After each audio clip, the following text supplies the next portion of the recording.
Now, I was talking earlier about changing the nature of the human body. Well, here's a story. Down with dads. Researchers spawn healthy mice from two mothers. Again, I've been writing about this for years. And all this has to be connected with this war on men and this war on so-called toxic masculinity. In other words, having a pair. This story goes, in a major breakthrough in the field of epigenetics, again, something else I've talked about in the books, it's very significant, that is, because of the way it can change the way the body processes information and decodes information. Scientists at the Chinese Academy of Sciences, but that's a lovely place, have just rendered males obsolete. Well, for mice anyway, for now. The rules of reproduction may have changed irrevocably after the researchers overcame the joint male-female barrier to sexual reproduction in mammals for the first time, using 210 embryos to create 29 live healthy mice with two mothers but no father. This also has to be connected into the whole transgender situation. It's all connected, all of it. So I pointed out in the last book in detail and covering it in the talks as I'm going around from country to country. These dots, when they connect, the picture can very clearly be seen. This is the move, what I'm talking about here, towards Aldous Huxley's concept in Brave New World of the no-parent, eventually, no-parent procreation done through technological means. We're interested in the question of why mammals can only undergo sexual reproduction. Well, why, said the study's senior co-author, who has a very long Chinese name. I'm not even going to have a go at it. But sperm-free reproduction is common among insects, the story says, fish and lizards, but not in mammals. So we wanted to know why. Well, why? What's the point? Mammals procreate in a certain way, so, okay, and? But no. Got to not only understand it, you've got to go beyond it, which is what this agenda is really all about. The team concentrated on roughly 100 genes that were activated when they come from both parents, but rely on each other for correct development. However, using only genetic material harvested from two female mice, the team began deleting certain key sequences in the DNA of embryonic stem cells using a genetic cutting tool. And this is what is going on with the development of a completely new human body that will not be male or female, and that's why transgender has just exploded everywhere, including the language. Now, on that story or subject, Creepy Survey asks 5th graders about their sex lives. Parents at Vermont Elementary School were livid after learning that their 10-year-old children were queried about their sexual history and gender identity without their permission as part of a university research project. Well, see, this is the other thing. Not only are parents being genetically taken out of the game with all this stuff that's developing, they are being literally taken out of the game in terms of decision making with regard to their children. They're being done by the state more and more and more. Or these children being taken from their parents for spurious reasons that I talked about last week. 10 5th grade students at Windsor State Street School were asked to fill out a survey inquiring about their biological sex, how they identify their sexual preferences, and whether they had a romantic relationship with a sexual partner within the last year. These are 10-year-olds. The survey was administered on behalf of the Women's Information Service. Can they say women in their title these days? A non-profit domestic violence prevention and advocacy group. Well, what's that got to do with this? Parents complained they never received notice through Principal Tiffany Casano. She stated in a letter that had been sent home with the option to opt out of the survey. But that's what's going on. Just complete and utter madness. But we're going to another stage of madness now. And there's 3 stories that have happened this week. This is how fast it's happening. Women's sport is being destroyed by transgender because transgender men, male men body, are being allowed to take part in women's sport. Now, of course, what could go wrong? Well, a few things, and I'll build up to the most extreme. And I'll start here. Biological male wins world championship in women's cycling.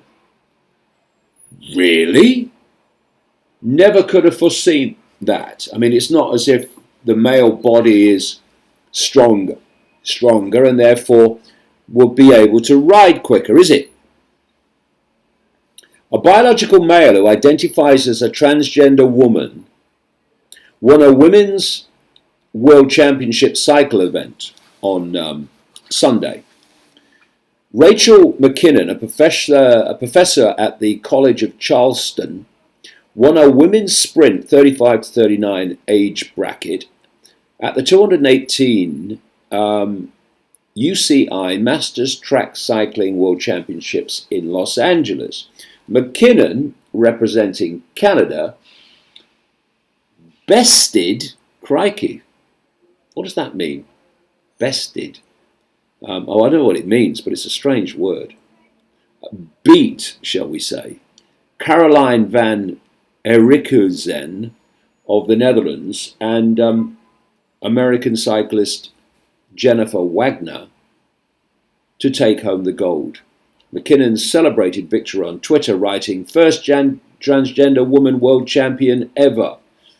Well, you won't be the last, mate, will you? I mean, it's crazy. It's destroying women's sport. Women are competing in a playing field that tests their abilities within their physical area of operation.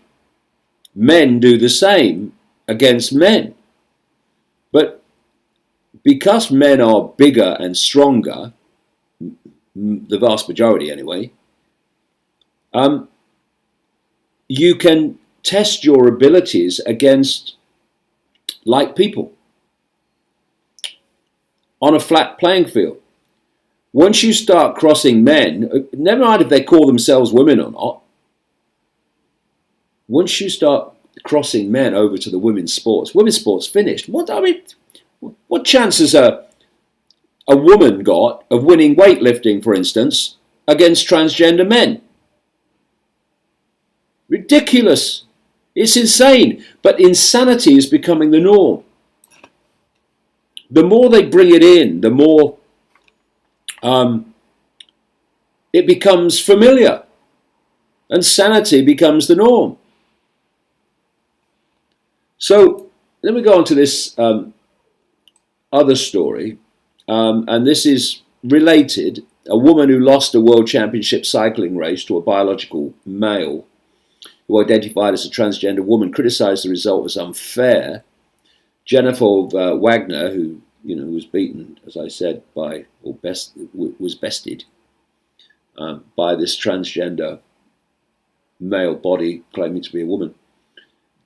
She said it's definitely not fair that she was forced to compete against Rachel McKinnon, the male cyclist in the women's event. Well, of course it wasn't. I was in third place, she said. It's definitely not fair, she wrote on Twitter. And the other lady who came second, the Netherlands lady, says that the winner had won an honest race. Well, obviously, clearly they hadn't, because they don't have the same type of body. Thus, it's not an even playing field. No one, this is the lady from the Netherlands, no one is a transgender to steal anyone's medal. Well, you know, maybe they're not. But it's not fair for women to have to compete like that. And you know the best thing that women sportswomen can do, and some have done this and been effective, is simply refuse to compete. Refuse to compete against transgender males. So there wouldn't be a competition then. So all these people that run it and make these decisions to bring transgender males in against women, they wouldn't have a competition. The answer's always there. But no, you get people like this lady from the Netherlands saying we had an honest race under the rules. If you compete, you accept the rules, otherwise don't compete. What kind of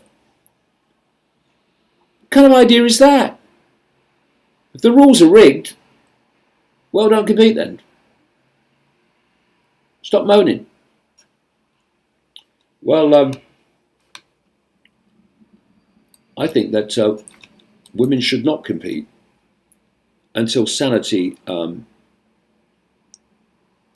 returns at some point. Now, I said I was leading somewhere with this, and I am, to this story. Okay, I mean, how was this predictable? You've got to understand. I mean, who could have seen it coming?